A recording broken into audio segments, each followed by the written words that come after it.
নানির বাড়ি মানেই মধুর হাঁড়ি, তাই তো চলে গেলাম আজকে নানির বাসায়। আর নানির বাসায় যাওয়া মানে ঘোরাফেরা আর অনেক অনেক খাওয়া দাওয়া সবকিছু মিলেই থাকছে আজকের এই blog. So don't skip the blog. অনেকদিন পর চলে এসেছি ঈদের একটা ঘুরতে যাওয়ার ব্লগ নিয়ে। তো আমাদের নানির বাসা থেকে সাহানাবাগ সিটি পার্ক খুব একটা দূরে না, তাই তো সব দলবল সবাই মিলে আমরা গিয়েছিলাম সাহানাবাগ সিটিতে।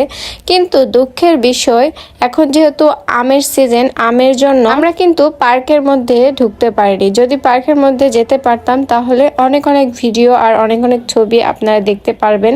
তো যাই হোক, সেখানে তো যেতেই পারিনি, মনটা কিন্তু অনেক বেশি খারাপ ছিল। তাই জন্য আমরা আবার সন্ধ্যার দিকে সবাই মিলে, মামি সহ আমরা সবাই মিলে ফুচকা অ্যারেঞ্জ করেছি। ফুচকা পার্টি করব, মানে সবাই মিলে খাবো। কিন্তু চেয়েছিলাম যে সবাই মিলে একসাথে ফুচকাগুলো বানাবো আর তার সাথে ছবি তুলবো, কিন্তু ফুচকা বানাতেই দেখি নাই, সবাই খেয়ে ফেলতেছে। তো যাই হোক, আমিও খেয়েছিলাম, তো সেই কারণে পরে আর ফুচকার কোনো ভিডিও ক্লিপ করতে পারিনি। তারপর পরের দিন পরেছিলাম নীল শাড়ি ছাদের উপর সকাল সকাল। আর এটা কিন্তু আমার নানির বাড়ি নওগাঁতে, আমার নানির বাড়ি নওগাঁ জেলাতে। তো যাই হোক, নওগাঁতে এসেছি আজকে ঘুরতে। শাড়ি পরে আমাকে কেমন লাগছে? আর আমি যেহেতু সকালের দিকে শাড়ি পরেছিলাম, মুখটা একদমই ক্লিয়ার আসতেছিল না, আর ক্যামেরাতে ভিডিও ছবি সবকিছুই ঘোলা আসতেছিল। মানে এত পরিমাণ রোদ।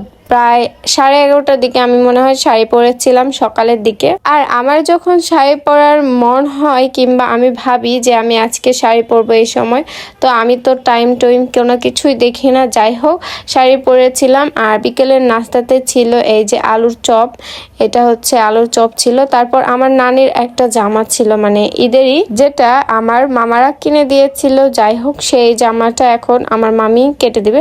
যদি বা আমার মামিও কিন্তু সেলাইয়ের কাজটা সবকিছুই আমার মামিও পারে। আজকে আমি আর সেলাইয়ের কাটাকাটি কোনো কিছুতেই হাত দিব না, মামি সবকিছু কেটে দিবে আর আমি হচ্ছে বানাবো। তো যাই হোক, মামি এখানে প্রথম থেকে শুরু করে শেষ পর্যন্ত সবকিছুই মাপ দিচ্ছিল, দিয়ে বানাচ্ছিল। আমি জাস্ট বসে থেকে ভিডিও করছিলাম, যেহেতু আমি তাদের বাড়ির মেহমান, এই কারণে আমি হচ্ছে সেদিন আর কাপড় হচ্ছে কাটিনি। তো যাই হোক, মামি কেটেছিল। আর এই তো প্রায় কাটাকাটি শেষের দিকে। তো এখন হচ্ছে এটা জামা বানানো বাকি আছে। তো মামি পরিমাণ মতো যা যা করা লাগে সবকিছু করে আমাকে দিল। আমি তারপর এখন তো এই তো সেলাই মেশিনে বসে গেলাম। মামিরও সেলাই মেশিন আছে, তো এখানে এখন আমি হচ্ছে জামাটা সেলাই করব। আমার কিন্তু কাজ করতে অনেক বেশি ভালো লাগে আর আমার অনেক বেশি পছন্দ। তো যাই হোক, আপনারা কেমন আছেন আর কে কোথা থেকে ভিডিও দেখছেন? আজকের ভিডিওটা এতদূর পর্যন্তই। সবাই ভালো থাকবেন, সুস্থ থাকবেন। আল্লাহ হাফিজ।